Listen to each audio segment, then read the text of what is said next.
예?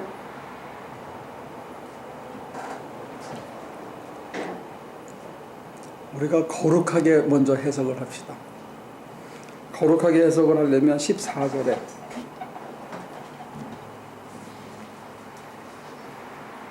명절이 중간에 접어들 즈음에 예수께서 성전에 올라가서 가르치셨다.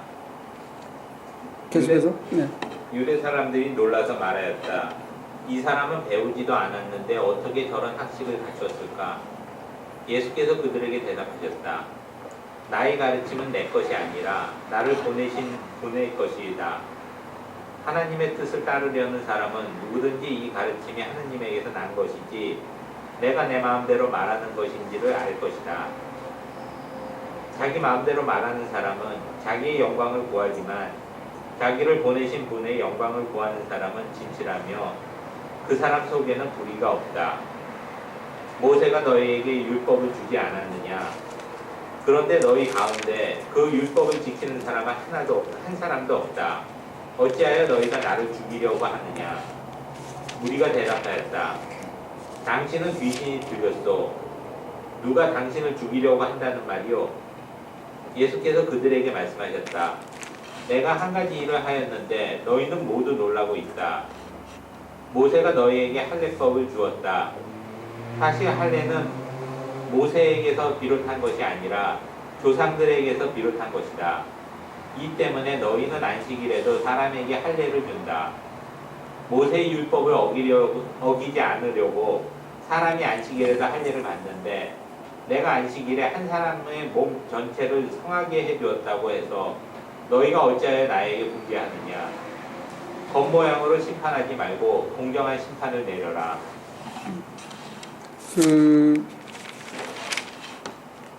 문자적으로 해석하면 예수님이 거짓말을 한 게 돼요. 형제들한테. 예수님도 거짓말을 하실 수 있는가? 헷갈리는 겁니다. 아니면 우리가 주님께서 생각하신 때가 며칠 만에 이루어졌다. 이렇게 거룩하게 해석을 해야 됩니다. 내 때가 아니다 하셨다가 그 다음날 가셨고 조용히 계시다가 명절 사흘 만에 자기 때가 온 것처럼 내놓고 해서 사람들이 다 죽이려고 그러는.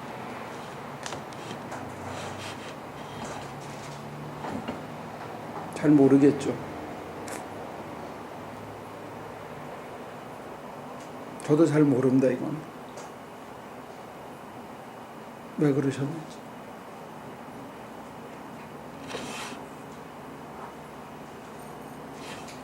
그냥 이런 일이 있었다는 거예요.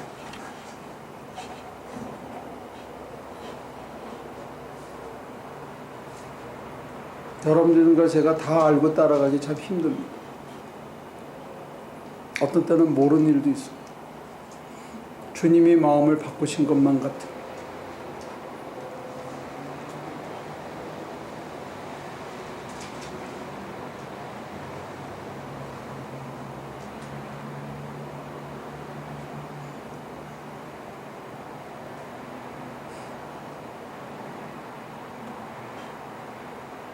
여러분들은 명쾌해야 따라가잖아요.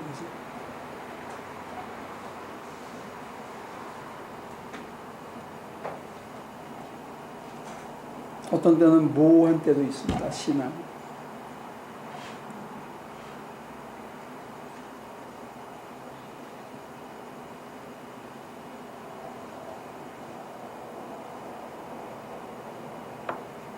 어떤 사람은 그럽니다. 이 모호성을 받아들이는 게 신앙이다.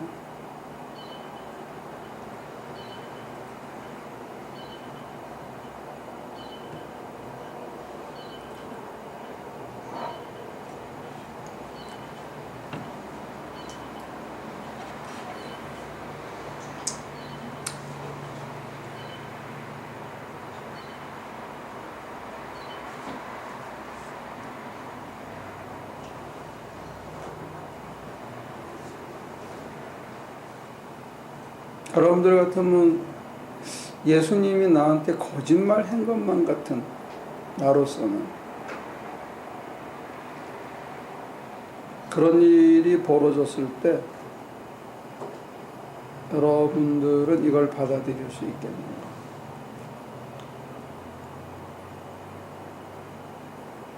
성경 참 정직하죠? 또 요한복음이 이렇게 해가지고 십자가에 확 매달려 돌아가셨으면 우리가 이때가 바로 이때다 이렇게 우길 수가 있는데 그게 아닌 것 같거든요.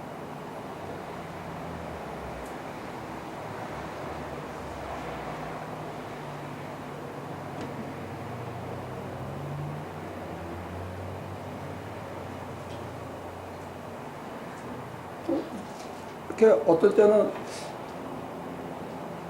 신앙 자체가 또 주님, 우리의 신앙의 대상이신 주님께서 우리에게 하시는 어떤 베푸시는 이런 은혜들이 우리의 스코프 속에 다 안 들어올 때가 많이 있다는 거예요. 이런 난해하고 모호한 것을 우리가 어떻게 수용할 수 있겠는가? 인생을 살다가 보면 내가 이해가 안 되는, 이해할 수 없는, 받아들일 수 없는 일이 벌어지기도 하는데 내 반경을 넘어선 거죠. 그럴 때 우리가 어떻게 하겠는가?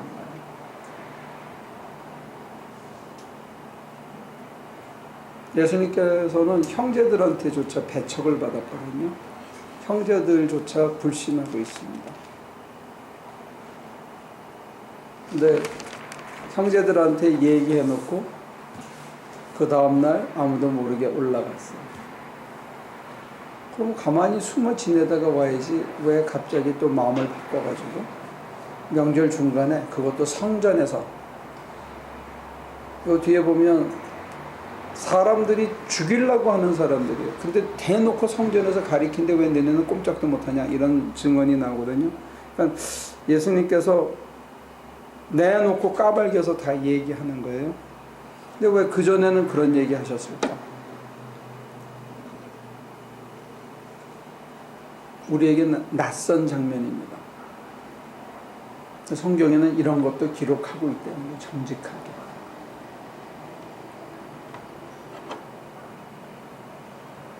우리는 주일학교에서부터 예수님을 너무 멋있게, 너무 완벽하게만 그려놔가지고 예수님한테는 모호한 구석이 전혀 없는 것처럼 이런 전제를 갖고 있습니다.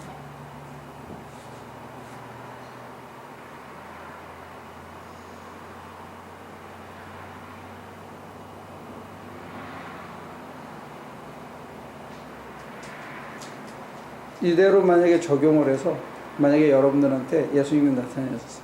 너 어디 떠나라. 이제 케냐 선교사로 가라. 그랬어. 그래서 울면서 이제 보따리를 다 쌌어. 그 다음날 나타나더니 됐다. 가지 마라. 그럼 어떡하지?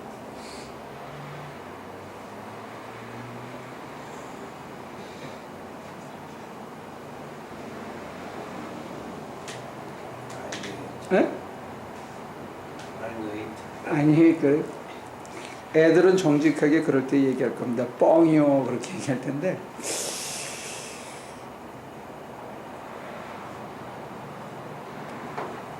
우리들은 그렇게 안 하는 것 같아요.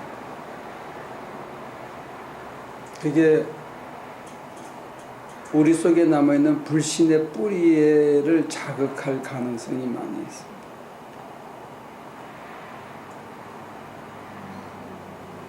주님께서 우리를 모호하게 만드는 상황으로 끌고 가기도 한다는 것.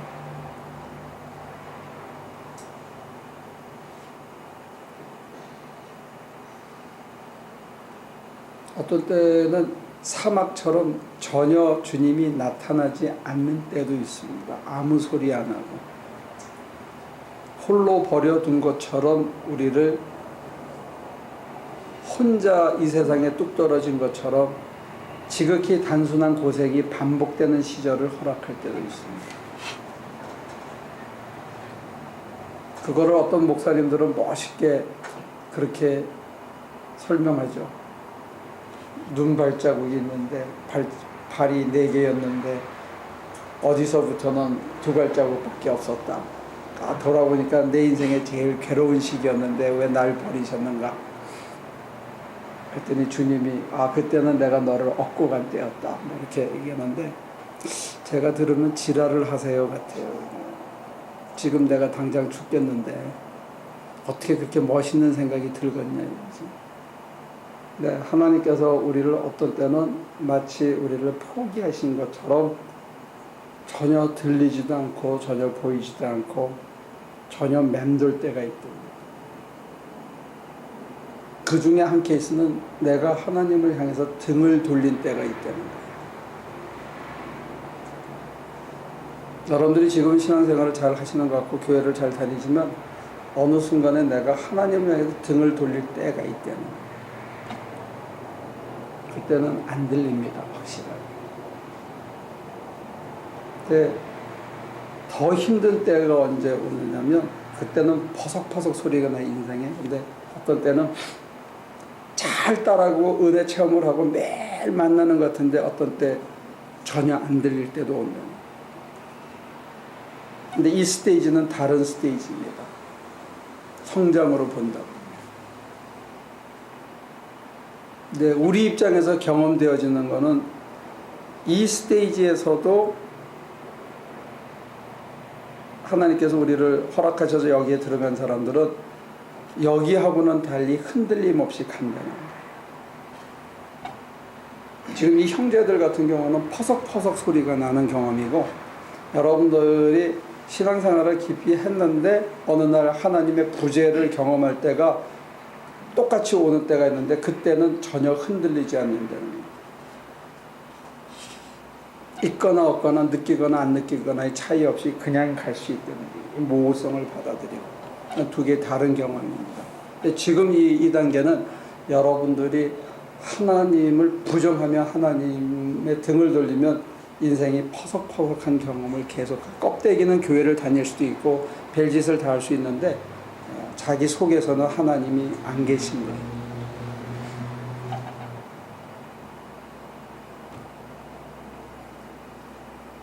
근데 지금 여기서는 확실하게 문자적으로 보면 예수님이 거짓말을 하신 게 됩니다.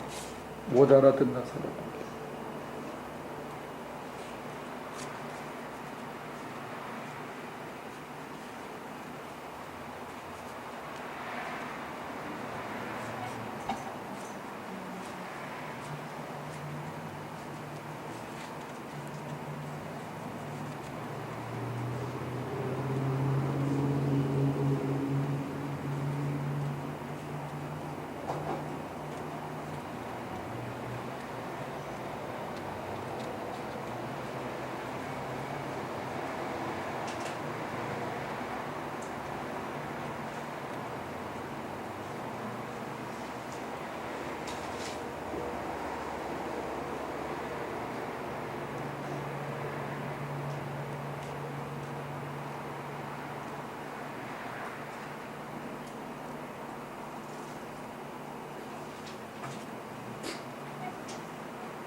하실 얘기가 있습니까? 질문이나? 그러니까 여러분들이 너무 똑똑하게 기도하지 않으면 좋을 것 같아요. 너무 똑똑하게 기도하면 전혀 황당한 대답을 들을 수도 있고 그게 뭔 소리인지도 모를 수 있어요.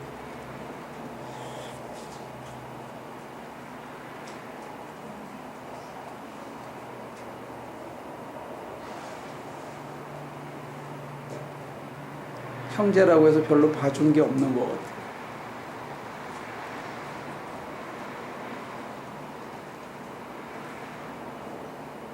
제가 이쪽의 얘기는 조금 비약한 얘기인데, 그거는 이제 소위 캐톨릭 사람들은 7층을 굉장히 좋아하거든요. 세븐 스테이지. 세븐 스테이지 중에서 제 6번째, 그 다음에 화엄에서는 제 7번째, 회양이라고 그러는데, 그 6번째의 자리에 사막, 사탄, 그러니까 뱀의 자리가 있는 거예요. 그때를 하나님께서 연단하게 그냥 내버려둬서 하나님 부재를 경험하게 합니다. 그거는 이제 요 본문하고는 관계가 없는데 그런 내용도 우리가 나중에 신앙생활에서 하나님이 늘 함께 하시고 합일이 된 것 같은 그 자리에 갔을 때 하나님께서 아까 유사한 체험을 하게 해준다는 거예요. 근데 그때 근본적으로 그 사람이 말씀을 화육한 정도의 차이 때문에 이쪽하고는 달리 내적으로는 내면에는 아무런 변동 없이 담담히 그 자리를 대부분 지나간다는 거예요. 외부로서는 엄청난 환난과 핍박이 있지만 내면에서는 큰 요동 없이 그게 이제 합일에 들어가는 마지막 시험의 단계라고 이제 얘기하는 건데 그거는 이제 여러분들이 참고로 얘기하는 거고 지금 여기서 얘기하는 거는 주님이 어떤 때는 우리의 기도를 거부하실 수도 있다는 거예요.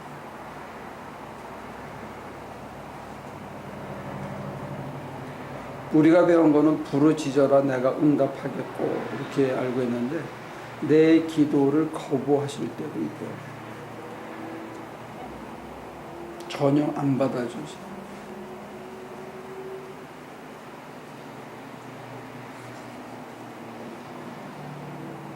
기도 잘 해야 돼요.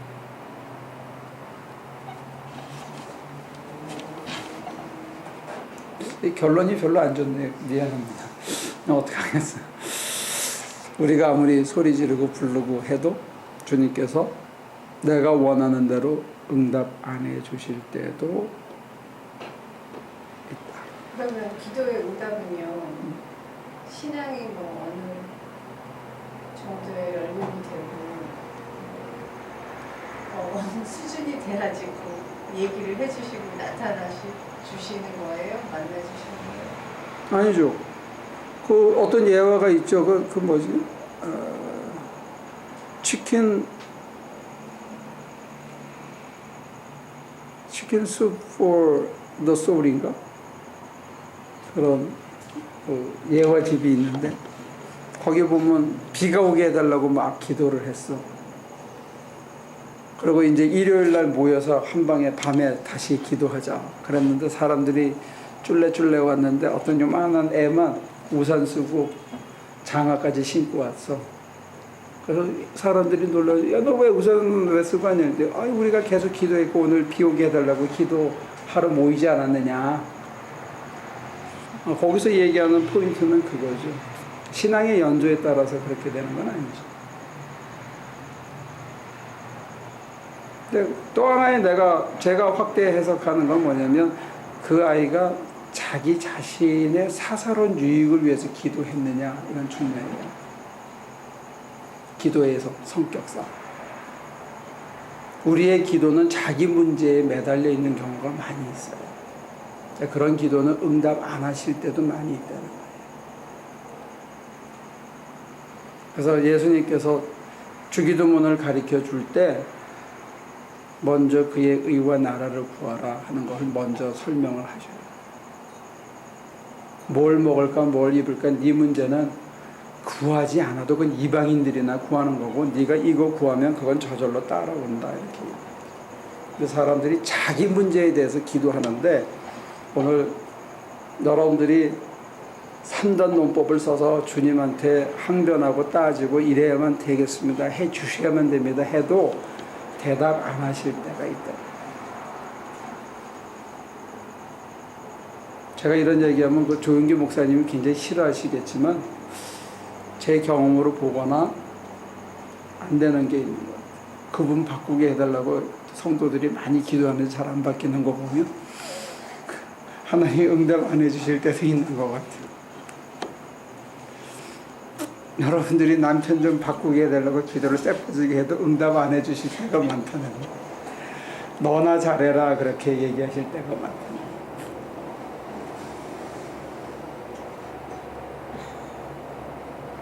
신앙의 연주의 문제가 아니고 사실은 중심의 문제예요. 우리가 조금 믿게 되면 중심을 잊어버릴 때가 있습니다. 좀 알면 초심을 잊어버리죠. 그리고 하나님께서는 때로 거부를 통해서 거절을 통해서 우리의 기도를 심화시키고 우리의 인격을 더 심화시키기도 합니다. 그런 의미에서 거절도 응답 중에 하나입니다. 따라오겠다는 너 됐어 가 집에 가 있어. 우리 지지난주에 배웠잖아요. 제가 뭐 좀 하고 갈게요. 뭐 그러지 말고 뭐 날 따라. 그러니까 애저녁에 떠나버리는. 주님께서 우리의 기도를 거부하실 때가 있습니다. 오늘은 전부 동문서답에 관한 얘기입니다. 기도에도 이런 요소가 있다.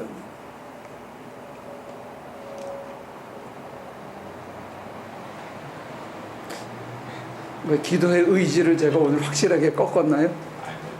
갑자기 좀 순간적으로 확 비약이 돼가지고. 무슨 비약? 일단은 남편을 바꿔주게 해주십시오 말고 저를 바꿔주게 해주십시오 그래도 안 들어주시는 것 같은데. 내 때가 아직 안 됐다. 근데 이제 그런 기도를, 이건 굉장히 중요한 기도인데, 저를 바꾸게 해달라고 계속 기도를 하잖아요. 기도하다가 보면 어느 때가 오면 기도가 멈추는 때가 와요. 바뀐 거예요. 아까 화육이라는 말하고 이어져요. 또 하나는 바꾸게 해달라고 막 기도를 하는데 보면 내가 이렇게 빠져나와서 기도하는 나하고 붙들고 있는 나를 한꺼번에 보는 거예요. 그러니까 무슨 유체 이탈을 통해서 꼭 보는 게 아니고 느낌상 나는 입으로는 그렇게 해달라고 기도를 해. 근데 내 다른 손을 하나를 죽어도 못 놓고 있는 거예요. 또 누군가가 내 손을 붙들고 있고 이런 모습을 보게 돼요. 그래서 우리가 엎어지는 거예요. 도와주세요. 내 힘으로 안 된다는 걸 내가 자각하고 내 속에 이렇게 강렬한 끈이 있다.